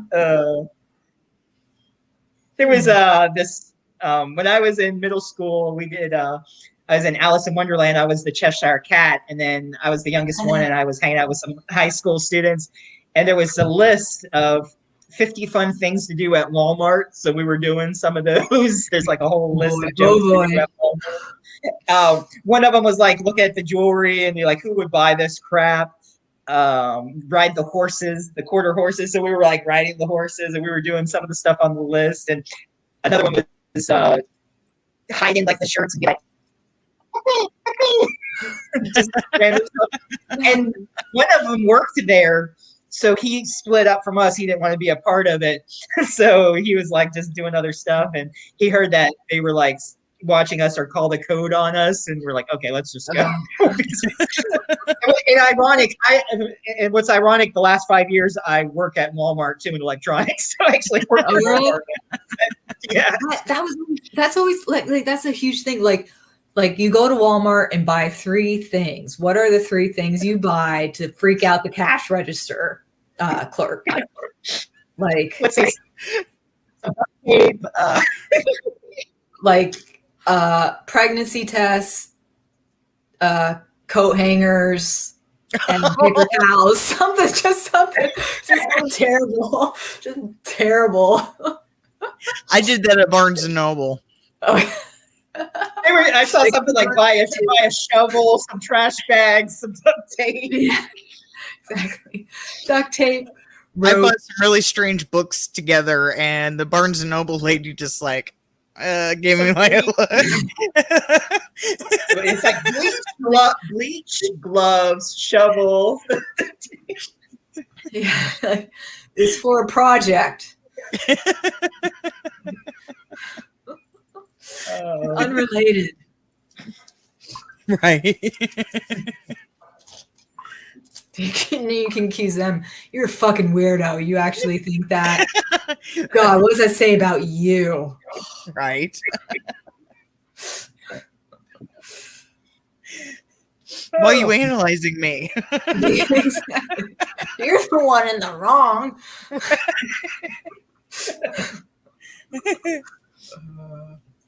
Like, so stop mocking me. Yeah. And I had this lady, like when we first moved to Wisconsin, we've only lived here like 3 years. And I was buying, I think I was looking at like the Sam's Club soda or whatever. And I'd grabbed one. And the lady asked me how it was. And I was like, I don't drink it. It was for my son. My son's like an older teenager. And I guess she thought he was like a little kid or something. She's like started going off me in the aisle about buying him soda. And then when we get in the lane to go check out, she starts to come up behind me to get in the lane. I just look at her to smile and pick it up. Like I was going to like drink it from the bottle right there. She just gave me an evil look and like walked away. Don't worry about what I'm fucking drinking. Jesus. It's like I see the most interesting people come into Walmart. Like I was gonna say, there's always that thing. Like YouTube, Walmart. Right. My grandma crashed her car into the side of the one in my hometown. What? She shouldn't have been behind the wheel, to be quite honest. But my grandpa made her go out, and I don't know what happened, but yeah, she ended up crashing. She like ramped up the like garden center thing, so her car was like up and like up against like the building. Okay, so it wasn't like towards the front where they have like the safety. Right, it was like on the side. Okay. Yeah. That's safe enough. Yeah, not at my Walmart, and this was before I was working. I was in middle school. It was a long time ago, and it's like it was 100 years ago. No, but this guy, I don't know how it happened, and I don't know if I lost the pictures or if I had them somewhere. If when someone broke into my car when I had moved in this complex, they stole a trash bag of stuff I had. I got to see if I still have it. But this guy, he ended up in a tree in the parking lot. The car like somehow jumped the curb, knocked down the tree. And I no lie, the car was in the tree. The guy was a little bloody. I don't know what happened. But it's like, how do you get a car in a tree?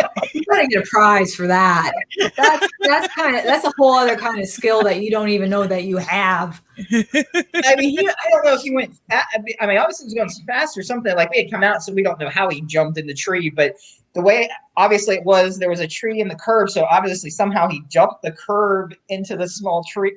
I don't know. It's just all right. If that wasn't planned, that is definitely impressive. I hope it wasn't planned. I don't know. Yeah, it's not a very good getaway plan to put the car in a tree. It's not like it's camouflage. That was still one of those cars. You ever see people paint their cars camouflage colors? Or is that just an Illinois thing? Okay. So there are people in Illinois, at least in my hometown, paint their car camouflage colors. Now it's still one of them and get that one up in a tree. Then you're hidden. Nobody can see you because you're in camouflage.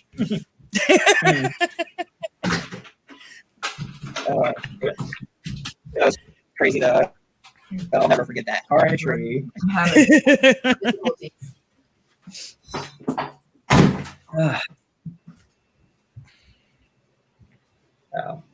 Yeah, I still got once I get off here, I got about a 3.5 hour drive back home and then work in the morning, so that's gonna be fun. But it was so worth it driving back home. Yeah. Right. Yeah, I got to make dinner because I didn't have enough time by the time we got back from the store. But it's not super late. It's only like 20 to 8 now.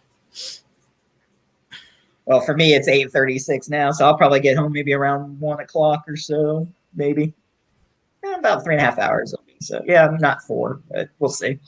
12:45 maybe. Just get some top off my gas and then head on straight there. Up 75.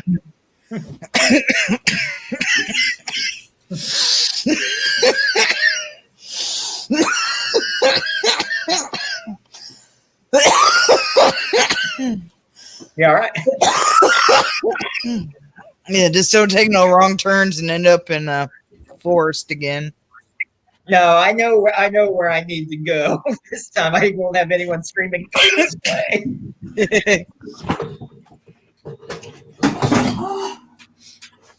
All right, there we go. I was trying to find an outlet for my laptop. There. Boom.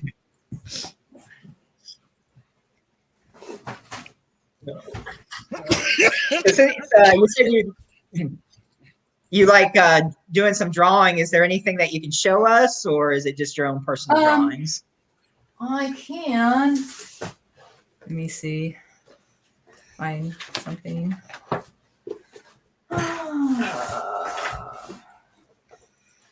Where'd it go?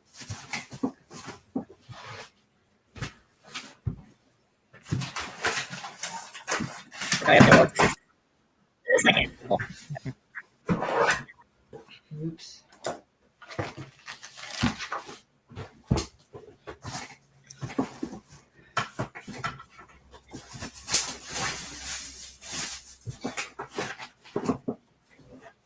Like I draw like stick figures. That's Right. about it. Yeah, I'm not very good either. My mom could draw really good, but I can't. Like my grandmother, when she was alive, she was a painter. She could paint awesome sceneries and a bunch So of was stuff. mine. My grandma gave me some of her paintings for wedding presents. The same one that crashed into the side of Walmart. Speaking of the Walmart incident. All right. Here we go. Now some of these I did like a while ago, like back in high school. Oops. Let me see right here. Oh, there we go. Oh, there you go. Yeah.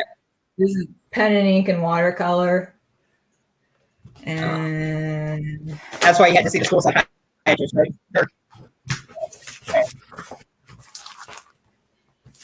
this one, weird stuff. Hold on. Are those sausages? No, they're just conjoined twins. Oh, yeah. By the bottom, oh, I see what it is now. By the bottom, I thought it was like one of those. You see those sausages or bratwursts have those weird things at the bottom. That's what I thought that was at first look. They look like it. Yes. And then this is the one that I finished, that my latest. Once the reflection goes off. Nice. Okay. That's really good. Yeah, I really like to just do a bunch of different stuff. Yeah, no, I couldn't do stuff like that. I know that's really good. And then there's this one. I gotta just start selling this stuff.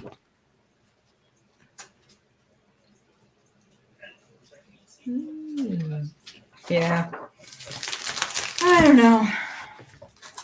It's one of those things where it's like, do you do it? Do you feel motivated and do it, or do you start doing it and then you feel motivated? It's just kind of like an ongoing thing. Yeah. How long does it usually take you to draw pictures like that? Well, usually when I start, it's only like a couple hours. And then for some reason, before it's almost done, I stop. And then I don't finish it for like a year or two. And whenever I do finish it, it only takes like 20 to 30 minutes. I don't know why. It's just for some reason I cannot finish it. I have no idea.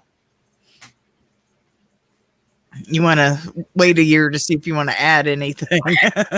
Well, yeah, because I think it's like, well, I honestly, when I'm thinking like, if I finish it, that means I have to start on the next thing. And I don't want to start on the next thing yet. So I'm just going to have this unfinished work so that I can just kind of coast and say, I'm working on something. So it's like the procrastinator in me. Right. Kind of strategic. Yeah. Nice. I notice there's a lot of artwork behind you. Is that yours too? Oh, no. Those are pictures that I get they're mainly from H.R. Geiger. I used to always get like H.R. Geiger calendars and stuff. So I just would take his artwork and then just cut them out of the calendars and then gotcha. Just post them up. But here's Allie. Aw. Mine's asleep in his cat tree. So I can grab him, and I think my husband's taking the dog out. But yeah, she's the one that's sick. But she'll be doing better. That's good. Like, Now my dog although gets Patrick, allergies of all things, so I've been having to give her Mm. Benadryl twice a day. Oh, really? Yeah. Okay. So, all right. Because I started giving my dog Benadryl. Yeah, you can give him Benadryl. She just does this thing like where she's like, or it's almost like she wants to sneeze or blow her nose, but it's just she can't do it. Like, all right. Yeah, mine breaks out and gets like almost, I wouldn't say rashes, but she gets real itchy. There's something up here. She never had it until we moved to Wisconsin. But once we moved to Wisconsin, every year, almost on the dot, it just like lasts for a few months and then it goes away. But like her paws get real itchy, her face gets real itchy. And so I have to give her Benadryl, or I have to get these pills from the vet. That's they're really good. But the bottle's like $100, but I don't remember what it's called. But you give them that like twice a day, or they said Benadryl. So until I'm able to take her to the vet, I give her Benadryl till I get the magic pills. Where'd But you move from? I used to live in central Illinois, Oh, okay. Okay. and then we moved about 3 years ago to the southern end of Wisconsin. It's like 15 minutes from the Illinois border. It's not far from Illinois, but Okay. it takes me like 3 hours to drive back home. All right. Well, hey, that's not bad. I was gonna say, I don't know if he's watching now or later, but Patrick, he has a cat called the Cheetah. They would have liked seeing him. He's got a cat that he shows He's off. saying another. He didn't know if A friend there's of mine, another yeah. horror creator that he didn't know if he was watching now or later, where he has a cat that he calls the Cheetah. He said The that you would Cheetah. like. Always the Cheetah. You're cutting out a little bit. I'm Yeah. translating. Yeah. I'm translating, Stephen. Thank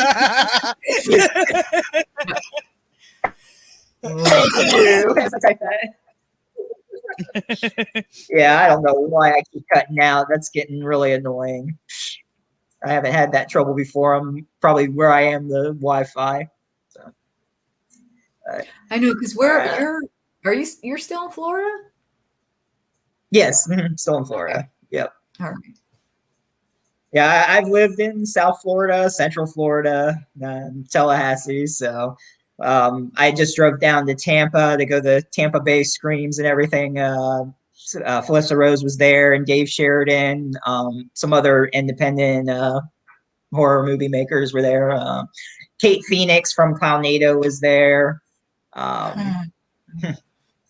Speaking of Clownado, Dylan Harvey retweeted our thing about you being on tonight, because she's a friend of mine on Twitter and Facebook. But I haven't got to talk to her yet. But yeah, she retweeted. Yeah, she's been a great supporter of the House of Horrors. So she's going to come on eventually. Rewind. She's going to be on eventually. So yeah. Okay. Yeah. So that's cool. Her and Jeff all tweeted us out. All right. So I appreciate all that support. It's great. So I know, that's what I don't really have, because the only social media that I'm really on and active on is Instagram. And even there, I don't really have much of a following or anything like that. So I promoted your channel, different past episodes that you've done and stuff like that. So I hope that you guys get some more, because you don't really, as far as podcasts go, it's usually always just so boring. Right. It's mainly, it's not really like a kind of like conversational talk. It's more technical, like, well, what was the certain filter you used with this or something like that. So right, yeah, I've noticed like ours, and then there's another one on Hobbs Horror on Sunday nights. You know, I used to be on that one as well. We'd just basically just chit chat, and we'd have guests, or we'll just chit chat with each other. But we do it kind of different. yeah, we all have our own little way in our community and stuff. Yeah, I like it. I'm glad you guys reached out to me. Yes, and thank you. Yeah, like I said before, Steve Rimpici was going to be on, but unfortunately something came up with family, had to change date. But he'll be coming on the 14th of August, and so thank you. I'm glad I was able to reach out to you so quickly. So yeah. I'm out there. I'm not doing much here in West Virginia. So, yeah, my mom lives up in West Virginia right now. So Yeah, you were saying that. What part of West Virginia? she's in Weirton right now. I don't know how far that is from you. But. I don't know. I'm still not. I've lived here for 8 years, and I'm still not familiar with the geography.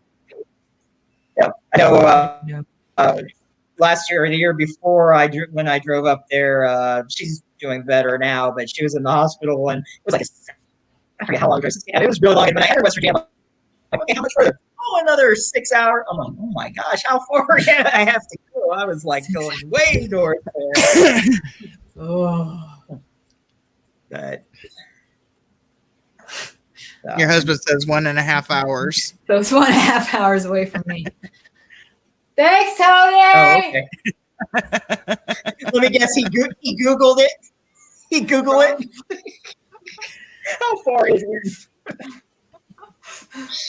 Or use Google Maps. That's what I usually do to get like a length of like, because it'll tell you like, oh, so many hours, and type in the address. It's like, oh, or state or whatever. How far is this from me? Oh, it's such. It was funny. I asked Siri one time. I forget where I was asking. I don't remember offhand, but it goes, is however many mile. It gave the time and it said, or by the crows fly mile. And I'm like, the crows fly? What are you talking about? The crows fly mile?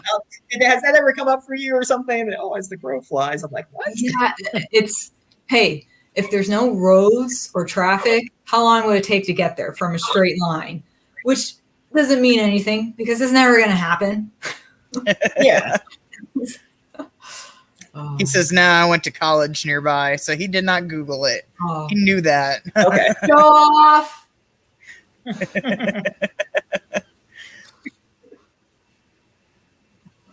So, but yeah, so that was a nice drive. Oh my gosh, from Florida. But no. All right. Let's see. Anything else you want to say to us, Danielle? Going shortly, No, about a 2-hour drive, but it's been great having you, though. Yeah, thanks. Yeah, it's been real fun. I wasn't sure what to expect. There was only one other time that I was on a podcast, and it wasn't really conversational. It was just ask a question, I answer. Ask a question, I answer. So yeah, this was a lot of fun. I really liked it. Yeah. So yeah, I like to do both. Do the interview and hang out a little bit or whatever you want to talk about. That's try to get as much interaction as I can once get more people in, and yeah. So that's my goal, pretty much. Right. Well, I'll keep that in mind. So. Oh yeah. But thank you. It was fun. I enjoyed talking to you about your career and just life in general. So I had a good time. Thank you. Yeah. Oh, you guys. Hippos. Yes. We're gonna get it done. I'll message you later about that. I might have some ideas. I'm gonna have nightmares about hippos or something. That's the only thing I can think of because I've been wanting something like that forever. It's like Susie says, like hippos. I got that, but I don't like any other like movie ideas. I don't know. I guess Beast of Bray Road. I think there's only at least one movie that I'm aware of anyway about it's a cryptid, almost like the Dog Man. But there's a road that's actually like 30 minutes from my house that supposedly somebody had seen. They didn't know what it was called, what it was. Some people speculate it was a bear with mange, but it's like, we have to look up the Beast of Bray Road and whatever, but I don't remember the whole lore of it. But I guess it was like crouched down eating something and then it like stood up and it, I guess we lost her. We'll wait a minute, see if she comes back there. If not, whichever, I'll give her a couple minutes here. It's like now she's having technical issues. But yeah, the Beast of Bray Road. First, I know that could be wrong because I haven't really followed, but I know there's at least one movie of that. That's a pretty good cryptid. It's still like Dog Man. Tony said I didn't do it. She just messaged me and says, I don't know what happened. Oh. Maybe I'll send her a link again and see. Yeah. Oh, Tony said she didn't tell you she has nightmares about large water animals, so her fear would be real for your movie. That's the whole point of horror. But yeah, I'd say either hippos or like maybe something else. I've never seen that one Beast of Bray Road movie, so I don't know what it's like. But She Wants a Dog Man. There's definitely lore with the Beast of Bray Road. I'd actually got me a dash cam because I was going to go drive out to that road. But then my truck ended up breaking down and I never went. Now I'm borrowing my mom's car and I don't really want to take it out there. But yeah, I was going to go drive up and down that Bray Road and see if I saw anything. Let's see. She's replying back, see what's going on. Yeah, she said, what happened? She was... Oops. Oh, okay, she's back now. Let me go ahead and click on her. Okay. I don't know what happened. Everything just went off, and I was like, wait. It's like, no. It's like, I know I said it getting off soon, but... And it like timed so perfectly. You just went like, and then it like went away. Yeah. That was my It's sign like, peace out. It's like, I had fun. Ooh. Dawn in a flash. Deuces.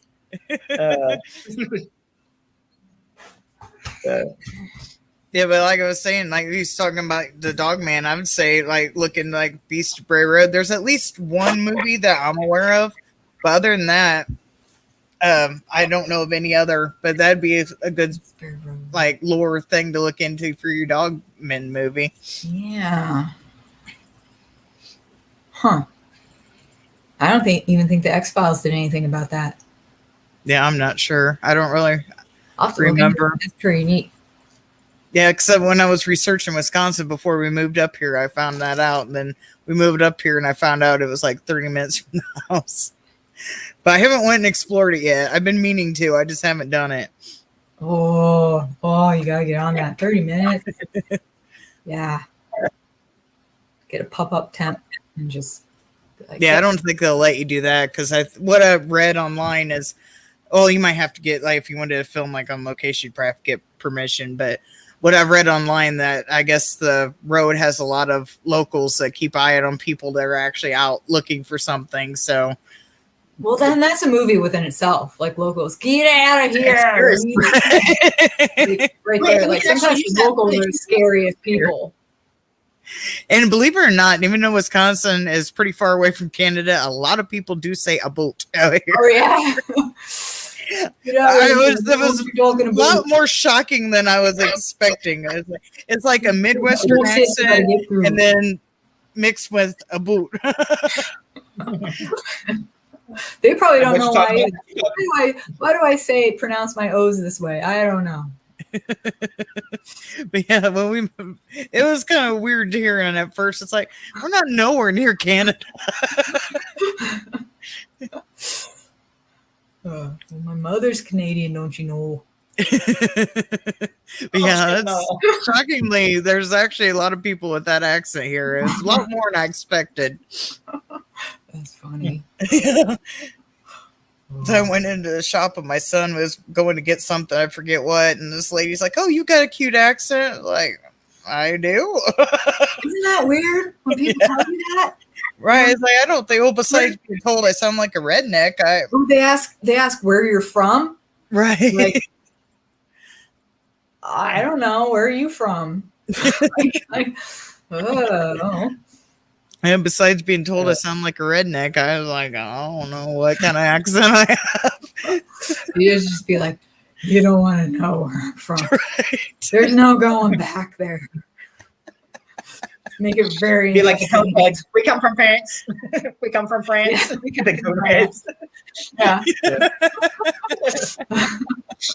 Some chewing gum. Pop a condom in your mouth. No bubble. We come from mass quantities. Oh. My son would so walk away and abandon me if I did something like that. Just come chasing after him with some eggplant. He gets embarrassed so easily. We was in a GameStop one time, and believe it or not, they have a Saw game. which I did not know this existed. I believe it was Yeah, on there is a Xbox. spell game. Yeah. Oh, he has an Xbox. So I picked up the game and I showed it to him. I was like, "Do you want to play a game?" And he just turned and left me. And there was this guy like standing somewhat near, and the guy heard the guy giggle, but my son just abandoned me. He's just like shaking his. I think that's what it said on the cover. That's what the preview. I bought that damn game too. Embarrass me like this. Oh, the best embarrassing. I told the story one other time. The best embarrassing story is because I'm an idiot and I didn't know what this was. But I used to pick up, because he was actually going to school before everything went to hell. Then he just stayed home and did online school. But before everything, when I was picking him up from school, I'd pick up him and at least one or two of his friends. They would want rides. So I had a truck full of teenage boys in the car, and I was like, I forget, is it either one of the boys said something or I heard it from something right before I went to pick him up. I forget how to get brought up, but I just asked him, I was like, what's hentai? What's what? Hentai? It's like a Japanese anime porn stuff. Okay. Hentai and yuri are the two. Okay. Yeah. All right. Yeah, I kind of vaguely don't even know what it is. I just know it's like Japanese anime porn. That's like the experience I know about it. But yeah, so I asked him in front of two of his teenage friends what hentai was, and he just looks at his friends and like, don't answer that. I was like, I'm serious. I don't know what it is. I'm not trying to embarrass you. I legit don't know what it is. Not only do I not want to know what it is, I want a full detailed report in the morning. Yeah. So yeah, I embarrassed the hell out of him. But that was an unintentional embarrass. But I was like, I legit don't know what it is. I just didn't research them. How can I embarrass a teenager today? Oh, here, I'll ask him that in front of, at least it was just his friends and not like a crowd of kids outside. I know. Oh, God. Yeah. They go to his locker and just put a lot of that stuff up all over. Like, hey, you're this boy now. You're hentai child now. Well, there's one school started a hentai club. Is that something you're interested in? No. Well, your mom seems to love it. Yeah, right. Mikey likes it. So I showed up to school. My mom got me this stocking cap. It has like the shark head on it, and it has like these things that hang down. I couldn't find my normal stocking cap, so I wore it to go pick him up. And oh my God, he's so embarrassed by me. Hey, that's the best kind of embarrassing. Oh boy. Yeah, I better get going though. I got my drive. I mean, I love talking to you. It's been great. So, and I'll definitely message you some hippo ideas. Yes. Yes. So, and maybe after that project you can't talk about, maybe we'll see. I know when I can talk about it. Maybe I'll send you some pictures and be like, yeah, because I'm excited. Yeah. Nice. I don't even know what it is, and I'm excited. So yeah, I'll definitely keep an eye out for it. When somebody else excited about their own project, then you know that they're really put a lot into it. So it'd be nice to exactly. I haven't been this excited for a while, so yes, it's going to be very lit. Yes. Alrighty then. Well, thanks again, and next week I got Danielle Emery Taylor coming on, so hopefully people will tune in next week as well, and we'll see you again soon once we hear some stuff. All right. Thanks, guys. Bye. All right. Bye. Bye. So, all right. That's it. So have a good one. Thanks for joining me, and I'll see you next week, and everyone else. Yeah. Now I get to drive join for 4 hours.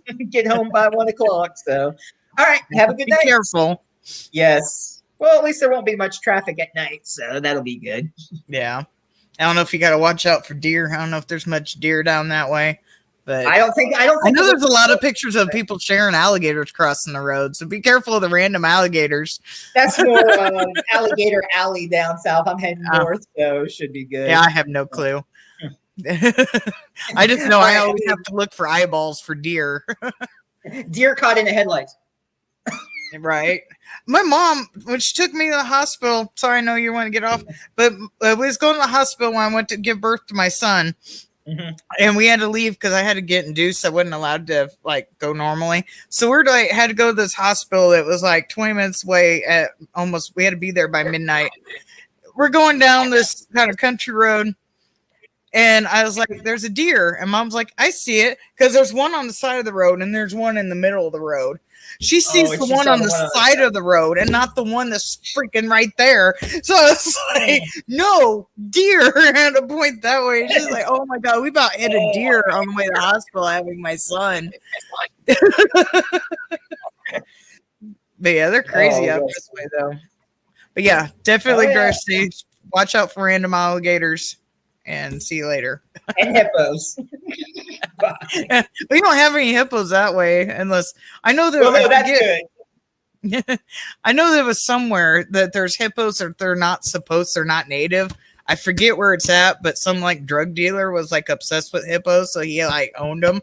And then when either he died or they escaped, so now there's like hippos in this random area that they're not native to. I don't remember where it's at though. But yeah, there's a drug dealer that had hippos that ended up putting hippos where they're not native to. I don't think it's Florida though. No, probably not. But, all right. Thanks again, and I'll talk to you later. Bye. Bye.